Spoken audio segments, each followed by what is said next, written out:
Bismillahirrahmanirrahim.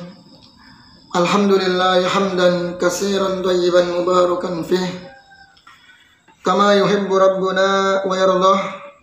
Asyhadu an la ilaha illallah wahdahu la syarika lah wa asyhadu anna Muhammadan abduhu wa rasuluh.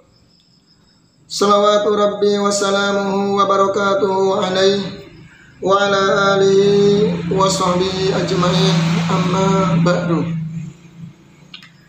Baik, ikhwas sekalian rahimani wa rahimakumullah. Alhamdulillah, di pagi hari ini Allah Subhanahu wa taala kembali mengumpulkan kita di tempat yang penuh berkah insyaallah taala. Setelah selesai kita salat subuh berjamaah, bahkan dalam sebuah hadis Rasul sallallahu alaihi wasallam bersabda, "Man shallal fajra jama'atan fa huwa fi dhimmatillah."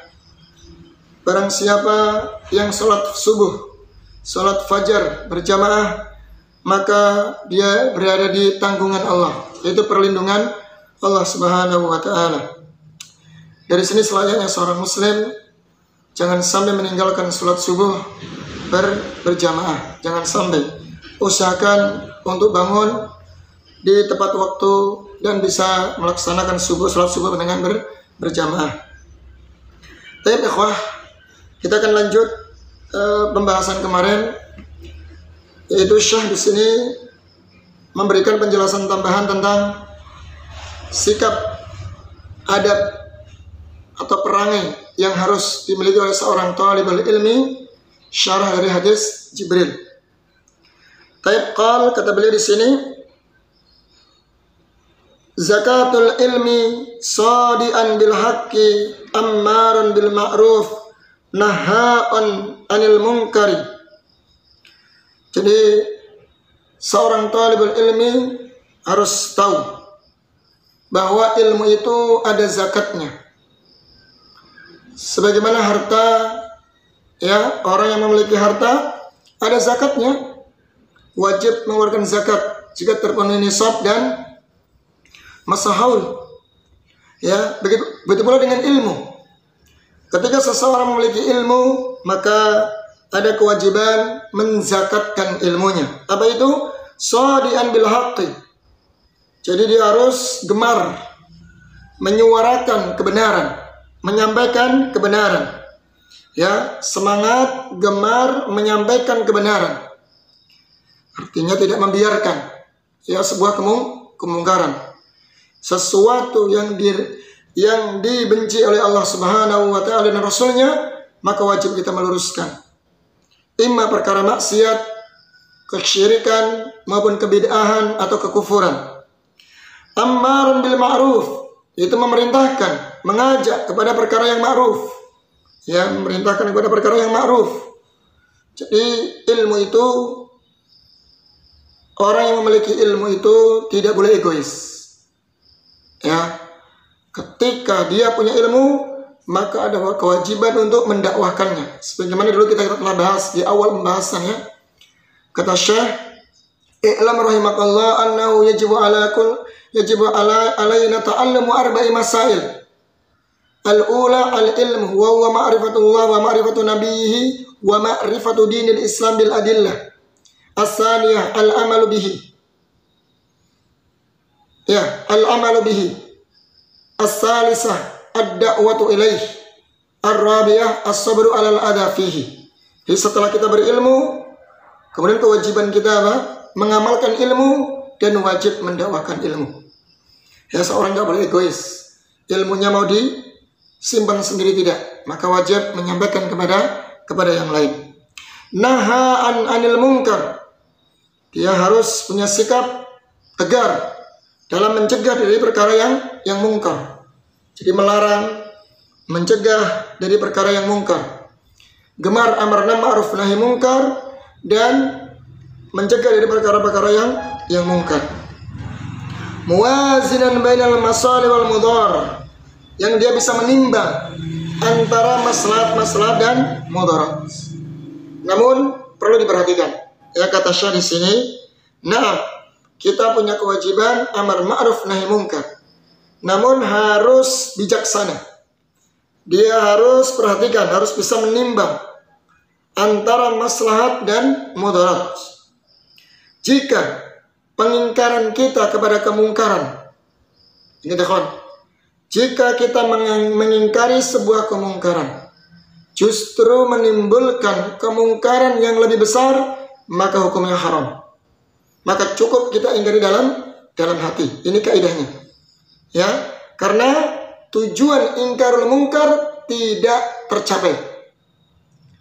Contohnya, seseorang ya ketika mengingkari para pemabuk di tengah jalan. Ada pemabuk di pinggir jalan. Dia ingkari. Kalau dengan pengingkaran dia memberikan nasihat kepada orang-orang yang minum khamar tadi atau para pemabuk, menimbulkan mudarat yang lebih besar. Mungkin bisa jadi akan mengancam nyawanya dia. Ya, mungkin bisa jadi dia akan, namanya orang mabuk ya, orang nggak sadar begitu, terkadang dia malah membunuh. Ya, melakukan pembunuhan. Maka tentu ini mudaratnya lebih besar. Maka kita tidak perlu mengingkarinya, cukup ingkari dengan hati. Maka Rasul sallallahu alaihi wasallam memberikan solusi. Man ra'a minkum munkaran falyughayyir bi yadihi, fa in lam yastati fa bi lisani, fa in lam yastati fa bi qalbi, wa dzalika ataful iman. Ya. Jadi barang siapa yang melihat kemungkaran, maka ingkari dengan tangannya. Para ulama menjelaskan ini hakul imam, ya, hakul imam atau hakul umara. Ini tugas para pemimpin negara yang dia punya kekuatan, punya senjata, punya tentara untuk memberantas kemungkaran, atau orang yang memiliki wewenang, ya, dalam suatu anggota. Contohnya keluarga, seorang bapak, ya, orang tua atau bapak memiliki adalah kepala rumah tangga, maka dia berhak untuk amar ma'ruf nahi munkar, boleh dengan tangan jika memang diperlukan. Seorang pemimpin kepada seorang atasan kepada bawahan, ya, bisa seperti itu. Karena dia punya wewenang untuk mampu mengingkari dengan tangannya. Wa bilisani, atau dengan lisannya. Jadi hakul ulama. Ini haknya para orang-orang yang alim, yang menyampaikan, menyuarakan kebenaran. Atau siapa saja yang dia punya ilmunya di situ untuk menyampaikan dengan lisannya. Kemudian yang terakhir, jika tidak mampu dengan lisannya karena di situ akan dikhawatirkan ada mudarat lebih besar, maka fa biqalbih, maka yang terakhir dengan hatinya. Dan ini puncak yang terakhir ya, nggak ada opsi lain. Dengan hatinya, dan itu selama-lama iman. Jadi kalau ada seseorang yang tidak mengingkari kemungkaran dengan hatinya, berarti dia pelaku kemungkaran yang kedua. Artinya berarti dia setuju dengan kemungkaran tersebut, minimal dengan hati. Ya, minimal dengan hati. Tayyib Syekhul Islam pernah dulu ketika mendapati pasukan Tartar ya, yang mereka sedang mabuk-mabukan. Maka beliau memberikan nasihat kepada temannya, udah jangan diingkari. Cukup dengan hati. Kenapa? Karena pasukan Tartar ini waktu itu kalau dia diingkari, ya, dan mereka akan semakin brutal. Bisa jadi dia membunuh anak-anak kecil, membunuh para wanita. Maka beliau di sini melihat maslahat dan mudaratnya. Jadi kita harus bijak ya, perhatikan. Karena inti dari ingkarul munkar, amar ma'ruf nahi munkar adalah agar kemungkaran tersebut hilang atau minimal berkurang. Namun jika menimbulkan mudarat yang lebih besar, bahaya yang lebih besar, maka hukumnya haram. Baik. Nasyiran lil ilmi, ya, menyebarkan ilmu. Ya, harus punya cita-cita untuk menebarkan ilmu, ya ikhwah. Apalagi seorang talibul ilmi. Ingat, antum semua adalah meneruskan estafet dakwah para nabi dan rasul. Ini tugas yang sangat mulia. Bahkan Allah puji, "Wa man ahsanu qawlan mimman da'a ila Allah wa 'amila shalihan wa qala innani minal muslimin." Siapa yang paling bagus ucapannya daripada orang yang menyeru, mengajak di jalan Allah, kemudian dia beramal saleh, lantas seraya mengatakan innani minal muslimin, Sesungguhnya aku termasuk orang-orang yang berserah diri kepada Allah Tabaraka wa Ta'ala. Ya. Dan Al-Imam Ibnu Hazm rahimahullah ta'ala dalam syairnya beliau pernah mengatakan, munaya minad dunya ulumun abussuha wa ansyurha fi kulli badin wa hadiri du'aun ilal kitabi wa sunnati allati tanasarijalun fil mahadiri. Kata beliau, munaya minad dunya ulumun abussuha, cita-citaku di dunia ini menebarkan ilmu di seluruh penjuru kota dan pelosok desa. Du'aun ilal kitabi was sunnah, mengajak manusia kepada Al-Quran dan sunnah.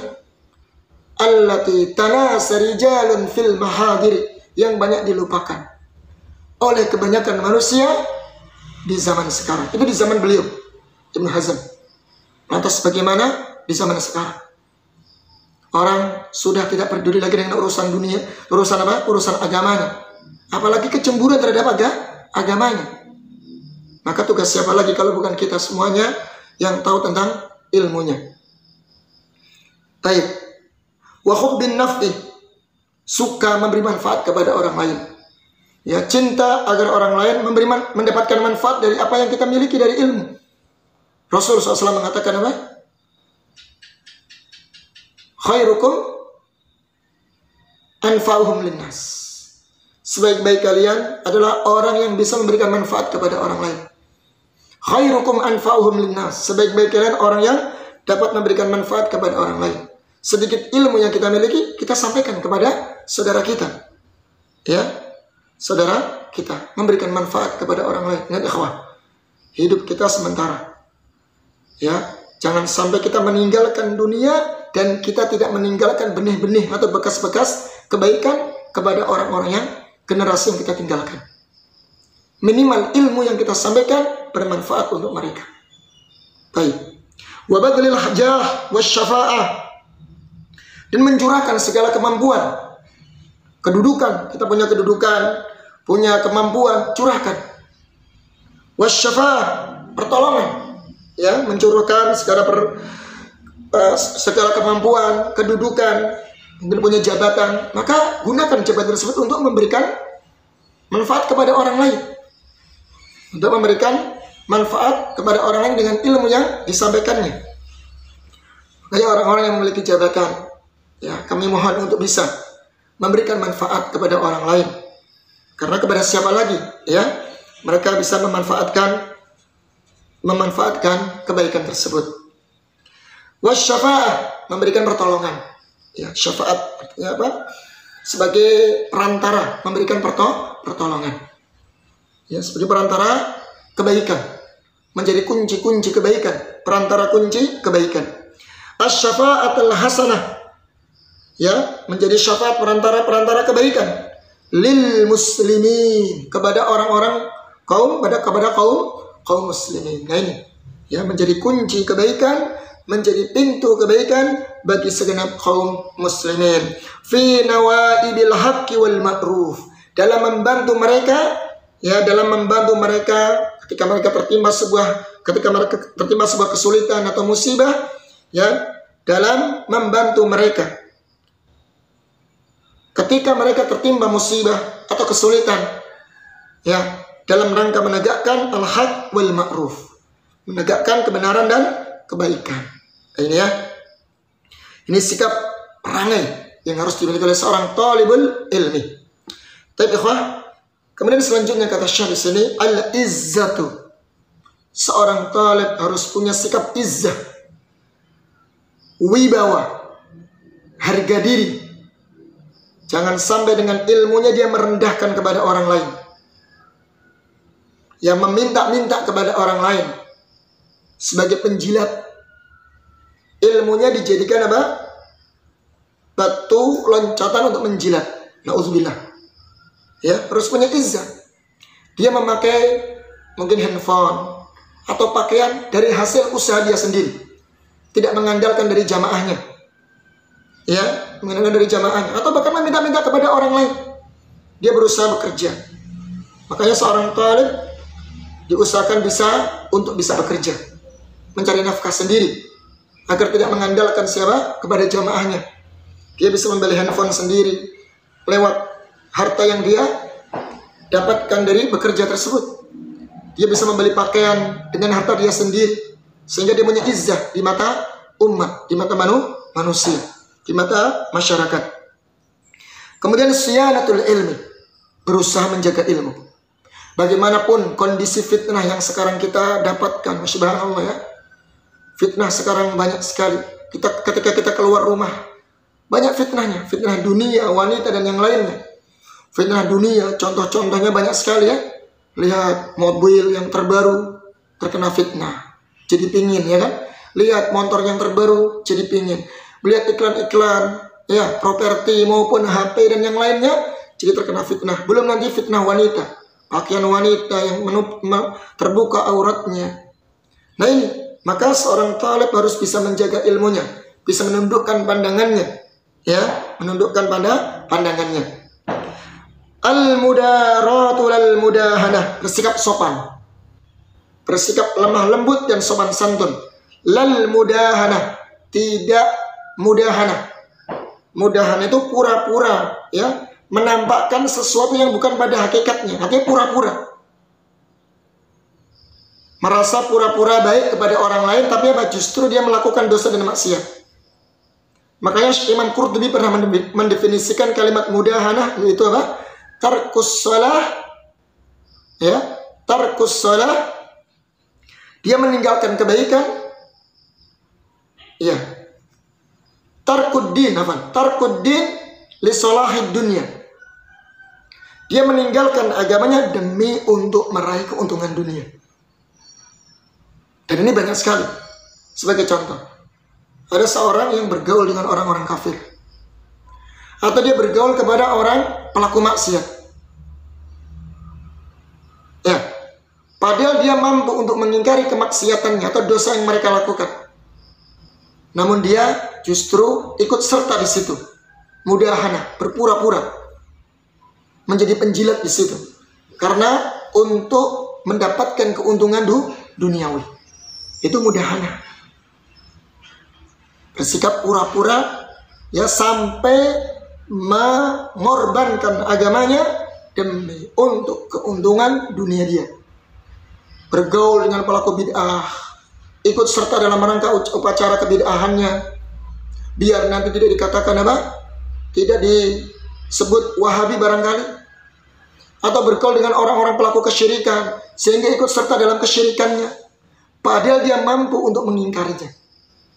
Tapi dia justru jatuh ke dalam perkara-perkara yang mungkar demi untuk meraih keuntungan duniawi. Ya, takut dicela barangkali, takut dikatakan tidak sosialisasi sama orang lain, melakukan perkara bid'ah, ikut serta acara bid'ah, kemudian dia khawatir nanti takut divonis tidak sosialisasi, tidak mau serawung, tidak mau bergaul, akhirnya dia terjun ikut campur dalam perkara bid'ah. Ini nggak boleh seperti itu. Ya, jadi berbahaya ya, namanya mudahana, berpura-pura, ya.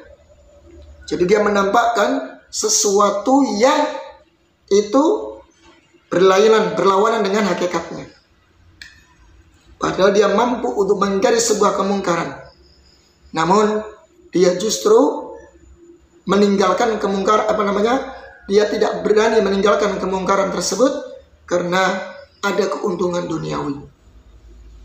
Sebagai contoh, ada sebagian ikhwah yang dia sampai mencukur jenggotnya, naudzubillah,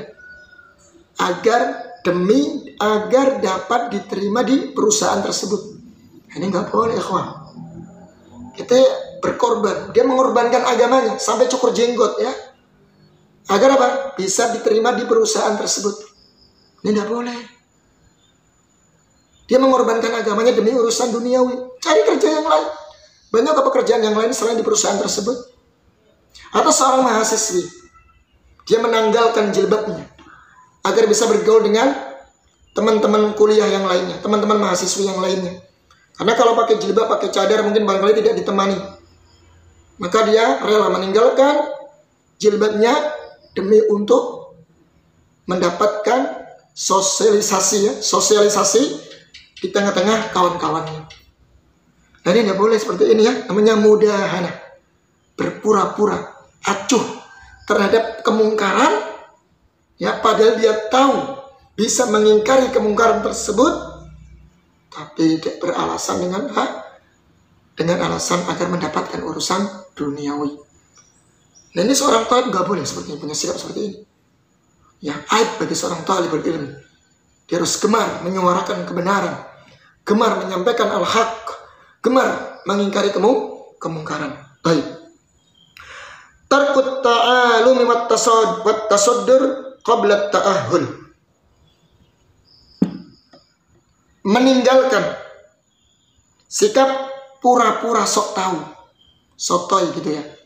Ta'alum, pura-pura pinter gitu ya. Ta'alama ya ta'alamu ta'alum, artinya pura-pura. Seolah dia bisa menguasai seluruh bidang ilmu.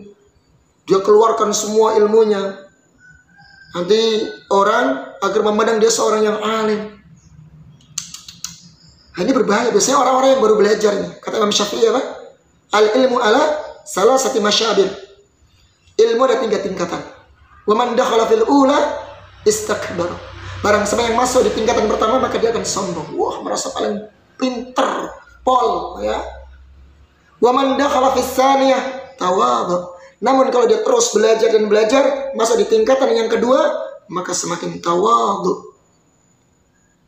Merendah, oh ternyata saya belum banyak saya kuasai. Ternyata banyak di sana orang-orang yang hebat dari saya. Wa man dakhala fis salisah ka'annahu la ya'rifu syai'a. Kalau dia masuk tingkatan yang nomor 3, maka dia akan mengatakan seolah-olah saya tidak mengetahui ilmu ini sama sekali. Karena banyak saingannya, banyak orang-orang hebat ternyata di sana. Itulah ya kawan. Maka jangan pura-pura sok tahu. Kalau nggak tahu jawab wallahu a'lam. Jangan menampakkan diri. Ya pingin ditokohkan, pengen dikatakan orang yang alim, orang yang fakih barangkali. Nah, ini naudzubillah yang seperti ini. Jauhi sifat-sifat seperti ini. Wat tasaddur qabla ta'ahul. Nah, ini ngeri nih. Dia berani tampil. Tasaddur kan menampakkan, tampil. Menampakkan diri, tampil diri sebelum menguasai ahli di bidangnya. Nah, ini kata guru kami apa? Seperti ustadz karbitan. Ya, karbitan. Belajar setahun 2 tahun langsung ingin ditokohkan. Tampil di mimbar, tampil di ceramah-ceramah. Nah, sekarang semakin mudah. Modal jadi ustadz, modal tripod, kemudian HP, modal HP, kuota, tripod. Nah, asal dia pintar ngomong di situ, menyampaikan ilmu, wah, menggelegar, memukau. Insya Allah Ta'ala banyak followernya, subscribernya, banyak pujian di situ. Waliyahzubillah. Ini akan merusak niat dia, seorang talibul ilmi. Makanya ya kawan, dikatakan ustadz karbitan karena qabla ta'ahul. Dia ingin tampil sebelum waktunya, ingin tampil sebelum, ingin jadi tokoh besar sebelum waktunya, sebelum menguasai di bidangnya. Ya, zaman sekarang sangat mudah sekali. Karena dikatakan karbitan, kita tahu kan karbitan itu kayak buah itu deh. Jadi buah itu belum matang ya kawan, masih mengkel gitu ya, belum matang, dikarbit dalam jangka waktu 2-3 hari matang dia, empuk, jadi kuning kan, kayak mangga itu kuning. Atau yang lain lah apa, yang mangga biasanya dikarbit itu mangga kuning ya, tapi ternyata setelah dibuka dimakan asem pol. Kenapa? Karena belum waktunya, dipaksa untuk matang dia. Nah, seperti ini berbahaya. Dia belum waktunya untuk berceramah, menyampaikan ilmu, khawatir nanti justru yang disampaikan malah menyesatkan.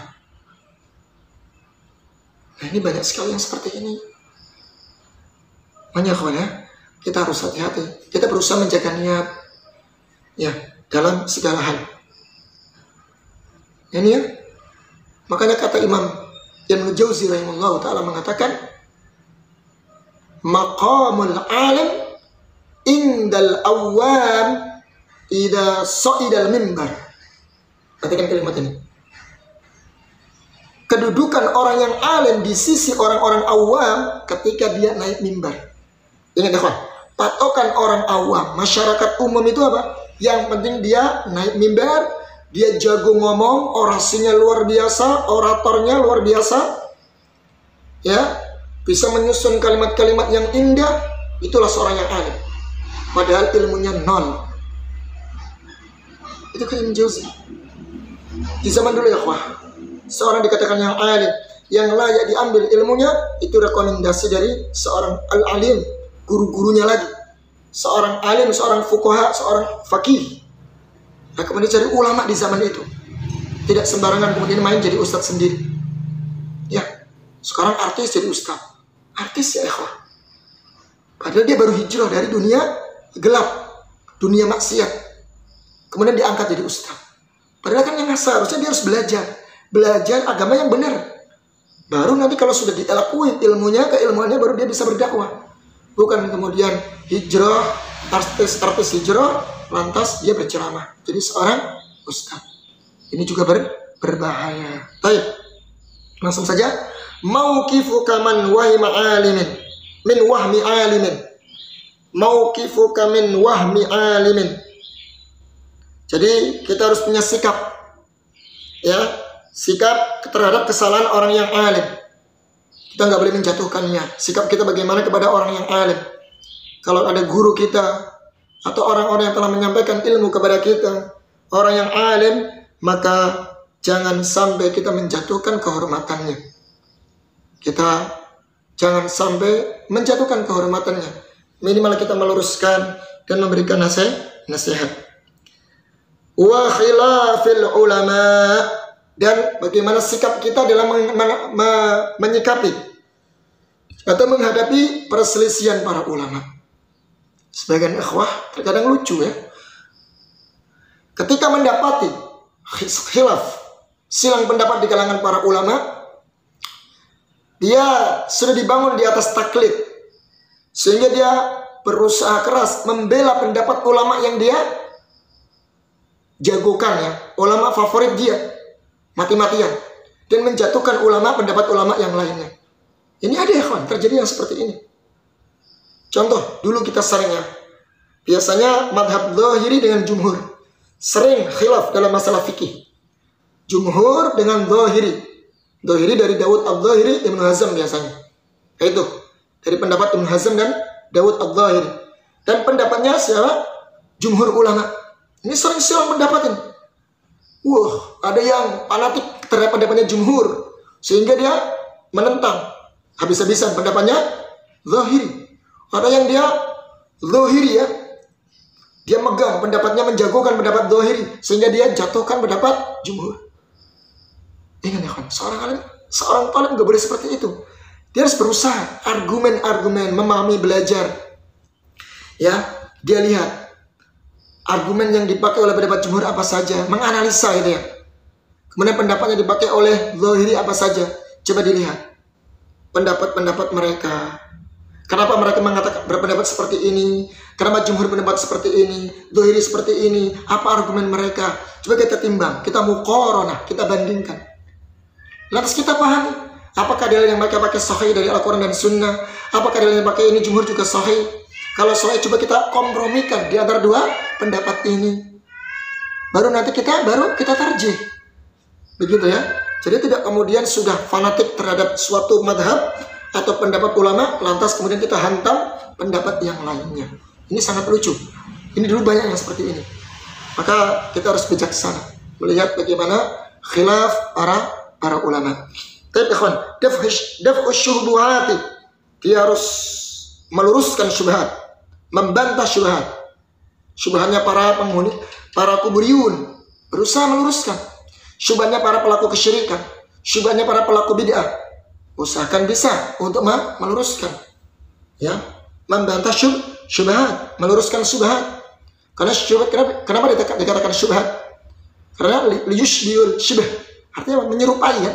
Yushbihul haqq, menyerupai kebenaran. Wal haqiqah laisa bihaqqin.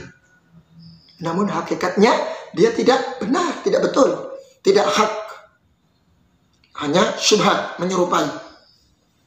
Ada ucapan yang bagus dari Syekhul Islam ketika beliau menasihati muridnya Ibnul Qayyim al-Jauziyah. Kata beliau apa? Ij'al qalbaka kasafinjah. Jadikan, wahai Ibnul Qayyim, hatimu itu seperti kaca yang keras. Tahu kaca ya kan?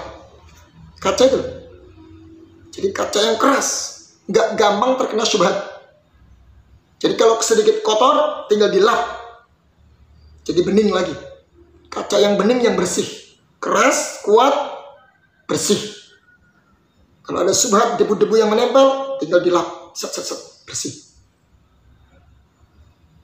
Tapi jangan jadikan hatimu seperti spon. Ya. Afan? Ij'al qalbaka kazzujaj ya. Afan, kebalik saya.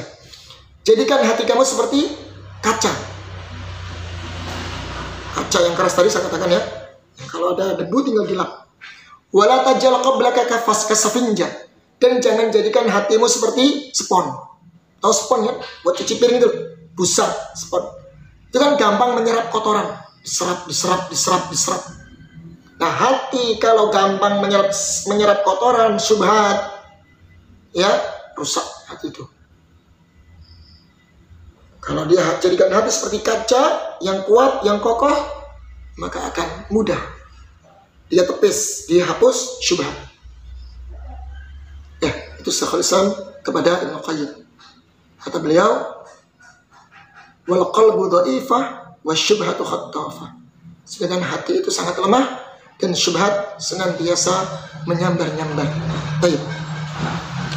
La ta'ifiyatan wala khisbiyatan. Jangan berkelompok-kelompok, berpartai-partai, bergeng-geng, maupun apa hisbiyah. Ya, hisbi sama, berpartai-partai, berkelompok-kelompok, nggak boleh seperti itu. Jangan seorang thalibul ilmi harus menyuarakan kebenaran dari Allah, qala Rasul apa adanya. Jangan kemudian ini pendapat dari organisasi saya, berorganisasi saya, ini karena partai saya, maka saya membela ini pendapat ini. Karena pendapat dari partai kami, organisasi kami demikian, maka kami mau nggak mau harus membela organisasi kami atau partai kami. Jangan seperti itu. Jangan membangun wala dan bara di atas partai atau organisasi. La ta'ifiyatan, jangan berpartai-partai, bergolong-golong. Makanya Allah celah yang seperti ini. Wala takunu minal musyrikin. Jangan kamu jadi orang-orang yang musyrik. Minal ladzina farraqu dinahum wa kanu syi'a. Yang mereka memecah belah agama. Dan mereka menjadi apa? Berpartai-partai, bergolong-golong, berorganisasi-organisasi. Biasanya orang yang dakwah lewat organisasi itu ikhwah, dia bukan menyampaikan kebenaran, justru apa? Akan membela organisasinya, partainya, pasti itu.